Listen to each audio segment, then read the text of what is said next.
It goes without saying that a gold medal for Britain from Bradley Wiggins certainly gets the ball rolling, gets the wheels turning within London in particular for cycling.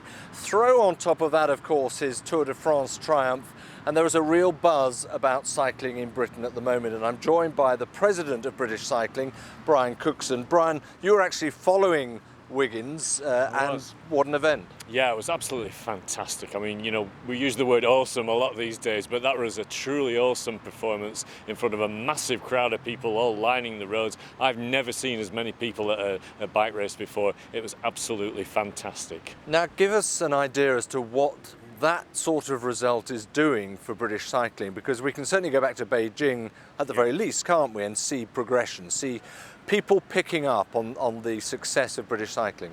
Yeah, I've seen a lot of reports that say there isn't a link between elite performances and big events and actual participation, but I think that's absolutely a load of rubbish.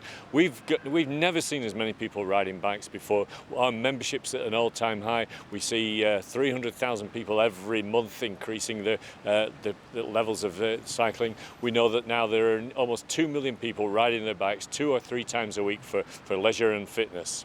And what does that do then for almost your lobbying power in a way? In a city like London, it's not necessarily very bike friendly, is it? No, that's true, and I think one of the things that we want to see is a bit more critical mass in terms of people on bikes on the roads. We'd like to see a bit more respect perhaps from drivers sometimes, and equally I want to see cyclists behaving and obeying the highway code as well. But what we're also seeing is a massive amount of investment in cycling. We're seeing large numbers of people take up the sport right across the country, not just in London, but right all over the country. Cycling's a really great sport. You don't need to have your carbon fibre and your lycra like so many people have. You can just go to your local bike shop, spend a few £100 and get a pretty good bike, and you can ride in the country lanes, ride down to the pub, whatever. You can take it as seriously as you like.